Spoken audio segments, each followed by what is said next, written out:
ఓం సదాశివసమారంభాం వ్యాసశంకరమధ్యమాం అస్మదాచార్యపర్యంతాం వందే గురుపరంపరాం. జ్యోతిషశాస్త్రాన్ని భావితరాల వారికి ప్రసాదించిన ఋషుల యొక్క పాదపద్మాలకి నమస్కారం చేసుకుంటూ, అలాగే నాకు ఈ జ్యోతిష విద్యను నేర్పిన గురువర్యులు జ్యోతిష బ్రహ్మ కీర్తిశేషులు శ్రీ ఈరంకి సూర్యనారాయణమూర్తి గారు, సూర్యశ్రీ దైవజ్ఞ గారి యొక్క పాదపద్మాలకి నమస్కారం చేసుకుంటూ, ఓం శ్రీ మహాగణాధిపతి నమః, శ్రీ గురుభ్యో నమః, హరి ఓం.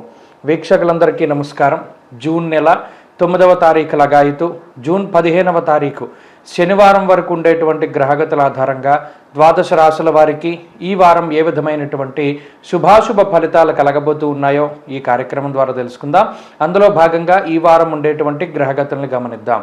ఈ వారంలో మేషరాశి యందు కుజుని యొక్క సంచారము, వృషభ రాశి యందు రవి బుధ గురుగ్రహాల సంచారము, మిథున రాశి యందు శుక్రగ్రహం యొక్క సంచారము, అలాగే లాభస్థానం మేషమునకు కుంభరాశి యందు శనేశ్వరుడు, మీనం యందు రాహుగ్రహం యొక్క సంచారం కొనసాగుతూ ఉండగా, కేతువు కన్యరాశి యందు ఉండగా, చంద్రుడు కర్కాటక సింహ కన్యారాశుల్లో సంచరిస్తున్నారు. ఇటువంటి పరిస్థితుల్లో ద్వాదశ రాశుల వారికి ఏ విధమైనటువంటి ఫలితాలు కలగబోతున్నా తెలుసుకుందాం. అందులో భాగంగా వృశ్చిక రాశి వారికి ఈ వారం సాధారణమైనటువంటి గ్రహస్థితి గోచరిస్తూ ఉన్నది.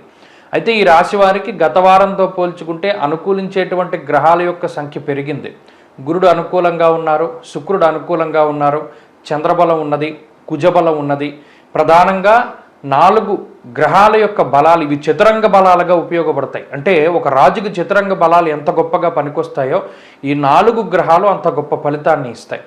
అందులో ప్రధానంగా రాశ్యాధిపతి కుజుడు అనుకూలించడం, షష్ఠ స్థానముందు కుజుడు ఆయన గొప్ప విశేషమైనటువంటి శుభఫలదాత.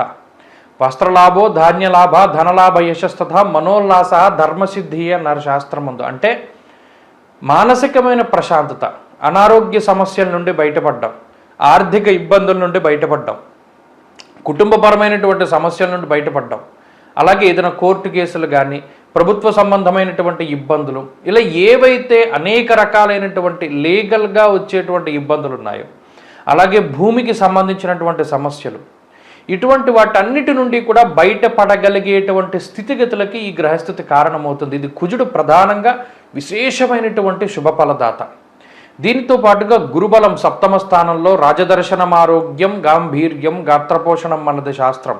చాలా గొప్ప స్థితిగతులు, ఆర్థిక ఇబ్బందులు రావు, ఉద్యోగం కోల్పోరు, ఏదో ఒక రకంగా ధనం చేతికొస్తూ ఉంటుంది, శుభ కార్యక్రమాలు, శుభవర్తమానాలు, ఇంట్లో మంగళకరమైనటువంటి వాతావరణం ఉండడం, అష్టమంలో శుక్రుడు కొత్త వస్తువులు కొనుక్కుంటూ ఉండడం, లేదా ఆర్థికంగా మీరు పరిపక్వత చెందుతూ ఉండడం, ఒక మెట్టు పైకెక్కుతూ ఉండడం, సమాజంలో మీకుండేటువంటి స్థాయి పెరుగుతూ ఉండడం లాంటి అంశాల దగ్గర నుండి ఉద్యోగ వ్యాపారాల్లో లాభం వరకు అన్నీ కూడా శుభ పరిణామాలు, శుభవార్తలు, మానసిక ప్రశాంతత ఇవన్నీ కూడా కనబడుతూ ఉన్నాయి.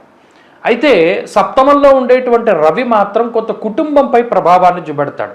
అనగా సామంత జన విద్వేష దారాపీడా సుతామయం అంటూ ఉన్నది శాస్త్రం. అంటే అటు జీవిత భాగస్వామికి, పిల్లలకి ఏమైనా కించిత్ అనారోగ్యపరమైనటువంటి సూచనలు, ఇలా కుటుంబ సభ్యులకు ఉండేటువంటి అనారోగ్య సమస్యల వల్ల మాత్రమే ఈ వారం కొంత ఇబ్బంది పడతారు మానసికంగా. కానీ మిగతా అన్ని పరిస్థితులు కూడా వృశ్చిక రాశి వారికి సానుకూలంగానే ఉన్నాయి.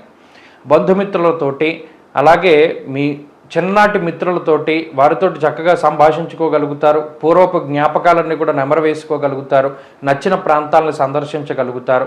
ఇలా అన్ని పరిస్థితులు కూడా బాగున్నాయి. ఇక విద్యార్థులకి కూడా గ్రహగతులు చాలా అనుకూలంగానే గోచరిస్తూ ఉన్నాయి. స్త్రీలకు ప్రత్యేకించి ఈ గ్రహస్థితి ఉద్యోగ అవకాశాలని, వ్యాపారపరమైనటువంటి ఎదుగుదలని సూచిస్తూ ఉన్నది. కుటుంబపరమైనటువంటి విషయాల్లో కూడా మంచి పరిస్థితులకి అవకాశాన్ని కల్పిస్తూ ఆర్థిక ఉన్నతిని సూచిస్తూ ఉన్నది. వృశ్చిక రాశి వారి వారం మరింత అనుకూలమైనటువంటి ఫలితాలని సాధించడానికై సుబ్రహ్మణ్యేశ్వర స్వామి వారి యొక్క ఆరాధన చేస్తూ ఉండడం చెప్పదగినటువంటి సూచన. ఈ వారంలో కలిసి వచ్చేటువంటి రోజు శుక్రవారంగా చెప్పవచ్చును. అదృష్ట సంఖ్య 4, అదృష్ట వర్ణము పసుపు.